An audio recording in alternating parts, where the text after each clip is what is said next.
Welcome in इसके study point. दोस्तों आज के टॉपिक में दोस्तों अपन जानेंगे कॉम्पटन प्रभाव। कौन से दोस्तों? कॉम्पटन प्रभाव क्या है दोस्तों? कॉम्पटन प्रभाव क्या है, इसके विकिरण को समझते हैं। दोस्तों कॉम्पटन प्रभाव को चित्र की सहायता से जानेंगे दोस्तों कि कॉम्पटन प्रभाव क्या होता है, किस प्रकार से इसमें इसका वर्णन संक्षेप में लिखिए। कॉम्पटन नामक जो वैज्ञानिक कॉम्पटन प्रभाव बताया, उन्होंने क्या बताया? कॉम्पटन प्रभाव का स्पष्टीकरण कि प्रकीर्णन का कारण तत्व की सतह से होता है। जो प्रकीर्णन का कारण होता है, जो कॉम्पटन प्रभाव है, प्रकीर्णन का कारण तथ्य की सतह से होती है। जो तथ्य के लिए दोस्तों एक प्लेट लीजिए, के लिए ये प्लेट, इस प्लेट पर दोस्तों प्रकाश का प्रकीर्णन आया, प्रकाश आया, उस प्रकाश का क्या हुआ? प्रकीर्णन हुआ। प्रकीर्णन हुआ तो तत्व की सतह से इलेक्ट्रॉन है, जो तत्व की सतह है, इसकी सतह पे जब प्रकाश का प्रभाव पड़ता है तो इसमें जो इलेक्ट्रॉन होते हैं क्या होते हैं? उत्सर्जन होते हैं। जब इलेक्ट्रॉन उत्सर्जित होते हैं तो इसी कारण ऐसा ज्ञात पड़ता है, कैसा ज्ञात पड़ता है कि सतह के इलेक्ट्रॉन व एक्स किरण, सतह की जो इलेक्ट्रॉन है वह एक्स किरण, जो किरणें आ रही हैं जी, सतह के इलेक्ट्रॉन और एक्स किरणें में कोई पारस्परिक क्रिया होती है। इनके जो परस्पर एक कोई क्रिया होती है, कोई पारस्परिक क्रिया होती है, जिसके फलस्वरूप एक्स किरणों की तरंग दैर्घ्य में वृद्धि होती है। जिसके फलस्वरूप क्या होती है कि जो किरणों के प्रकीर्णन में क्या होती है, जिसके फलस्वरूप तरंग दैर्घ्य में वृद्धि, जो तरंगें आ रही, इनकी तरंगों में क्या होती है? वृद्धि होती है। ऊर्जा में कमी हो जाती है। जो प्रकाश की किरणें आई, जब इनके साथ में का तरंग दैर्घ्य हो, तरंग दैर्घ्य में क्या हो? प्रकीर्णन होगा तो क्या होगा? इनकी जो ऊर्जा होगी उस ऊर्जा में क्या होगी? कमी होगी। ऊर्जा में कमी होगी क्योंकि कुछ ऊर्जा व्यय होगी, जिसकी वजह से ऊर्जा में क्या होगी? कमी होगी। अतः वह घटना जिससे किसी तत्व की सतह एक्स किरणों के प्रकीर्णित होने के पश्चात, यह घटना एक्स किरणों के प्रकीर्णित होने के पश्चात एक्स किरणों की तरंग दैर्घ्य में वृद्धि, उसके संलग्न ऊर्जा में कमी होना पाया जाता है। जब इसकी क्रिया में क्या होगी? वृद्धि होगी, तो जो इसकी तरंग होगी उसकी ऊर्जा में क्या होगी? कमी होगी, क्योंकि ऊर्जा का व्यय होता है तो ऊर्जा की कमी होती है। यही कॉम्पटन प्रभाव कहलाता है। क्या है दोस्तों? यही कॉम्पटन प्रभाव कहलाता है। यदि प्रकीर्णित एक्स किरणों को एक्स किरणों द्वारा एक्स स्पेक्ट्रोमीटर द्वारा परीक्षण किया जाता है, यदि इसको क्या स्पेक्ट्रोमीटर के द्वारा इसको क्या किया जाता है? परीक्षण किया जाता है, तो स्पेक्ट्री रेखाएं के 2 सेट प्राप्त होते हैं। इससे कितने सेट? 2 सेट प्राप्त होते हैं। इससे 2 सेट प्राप्त होते हैं। एक आपतित एक्स किरणें किस प्रकार से होगा दोस्तों? एक तो होगी आपतित, कौन सी? आपतित एक्स किरण होगी, और एक आपतित एक्स किरण होगी और दूसरी परावर्तित एक्स किरण होगी।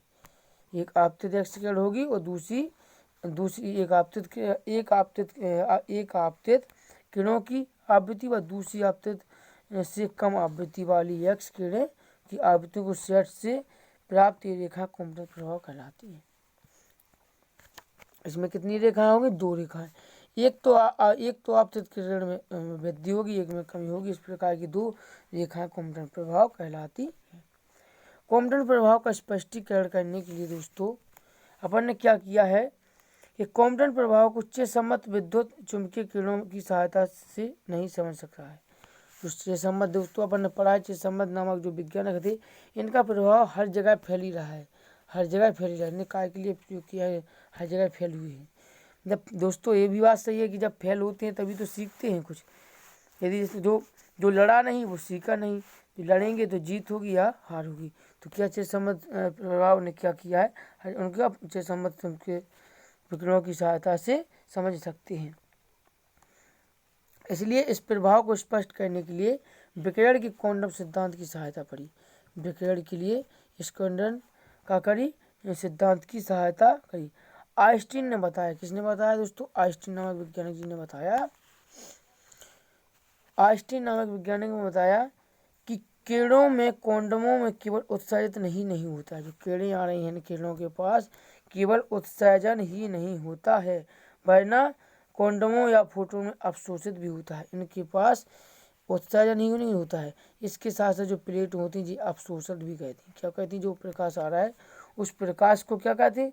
उत्सर्जित के साथ साथ अवशोषित भी कहती हैं। हमें ज्ञात है कि एक क्वांटम या फोटोन से संलग्न ऊर्जा का मान होता है। एक फोटोन या क्वांटम से एक संलग्न ऊर्जा का मान एच भी होता है। क्या होता है दोस्तों? एच भी होता है। अतः जब ऊर्जा वाला एक्स किरण, कौन सी दोस्तों? जब ऊर्जा वाली एक्स किरण का एक फोटोन तत्व की सतह अथवा इलेक्ट्रॉन से टकराती है। जब फोटोन की जो ऊर्जा है जब एक इलेक्ट्रॉन से टकराती है तो वह अपनी ऊर्जा उस इलेक्ट्रॉन को स्थानांतरित कर देती है। क्या होता है? जब ऊर्जा का स्थानांतरण होता है, यहाँ से अवशोषित ऊर्जा आती है, तो जब इस धातु की सतह से टकराती इलेक्ट्रॉन से जब ऊर्जा टकराएगी तो जो ऊर्जा होती है उसके पास, किसके पास? फोटोन और बंडलों, फोटोन किसमें चलती? बंडलों में। उसके पास जो ऊर्जा होती है तो इसको स्थानांतरित कर देती है। किसको कर देती है? इलेक्ट्रॉन को धातु, और स्वयं प्रकीर्णित हो जाता है। जो इलेक्ट्रॉन होता है वह कैसा होता है? जब क्या होता है? इलेक्ट्रॉन से स्थानांतरित होगी तो वह स्वयं प्रकीर्णित हो जाता है। इस क्रिया में क्या होता है? इस क्रिया में फोटोन की ऊर्जा कुछ कम हो जाने से प्रकीर्णित, इस कारण से क्या होती है? जो ऊर्जा होती है वह कम हो जाती है। इस कारण से ऊर्जा क्या हो जाती है? कम हो जाती है। कम हो जाने से प्रकीर्णित एक्स किरणों की आवृत्ति भी मूल हो जाती है।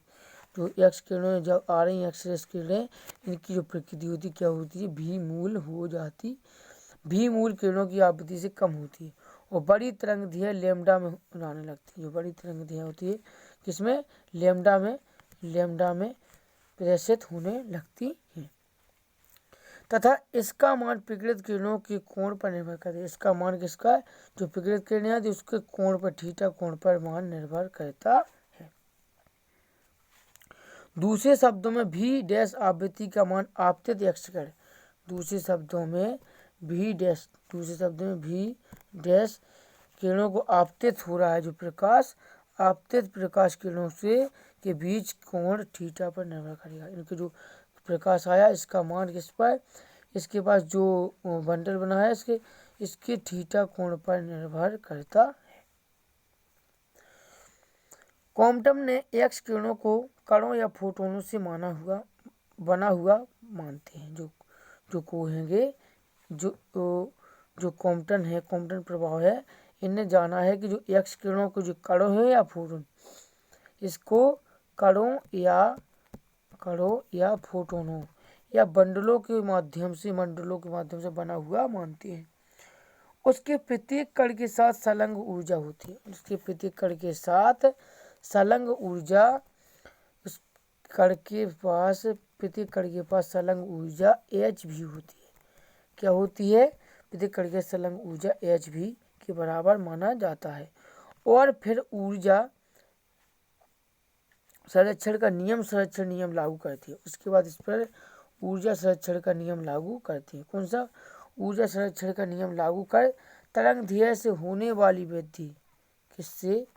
तरंगदैर्घ्य से होने वाली वृद्धि, तरंगदैर्घ्य में वृद्धि हुई डेल लैम्डा, तरंगदैर्घ्य से होने वाली वृद्धि क्या है? डेल लैम्डा को परिकलित करने के लिए व्यंजक किया। इसको परिकलित सिद्ध करने के लिए क्या किया? ने व्यंजक दिया। व्यंजक क्या दिया है उसको अपन जानते हैं।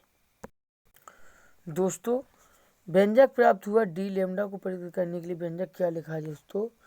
कि इसमें वृद्धि हुई थी lambda into lambda minus lambda dash में, तो जो प्राप्त हुआ था D lambda.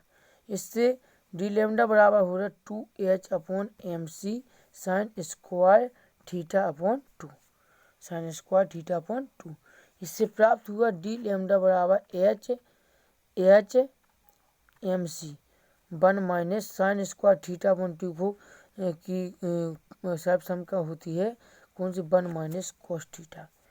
Sine square theta upon 2 की सर्वसम्मिका हो 1 माइनस कॉस थीटा, जहाँ डेल एफ क्वांटम का विस्थापन कहलाता है। डेल एफ क्या कहता है? क्वांटम का विस्थापन कहलाता है। और m इलेक्ट्रॉन की संगहति है, जो m है वह इलेक्ट्रॉन की संगहति है। और c प्रकाश का वेग है, c क्या है, प्रकाश का वेग है। अतः स्पष्ट है कि डी लैम्डा आपतित एक्स किरणों की तरंगदैर्घ्य व तत्व की प्रकृति से प्रभावित नहीं होता, यह केवल प्रकीर्णित कोण पर निर्भर करता है।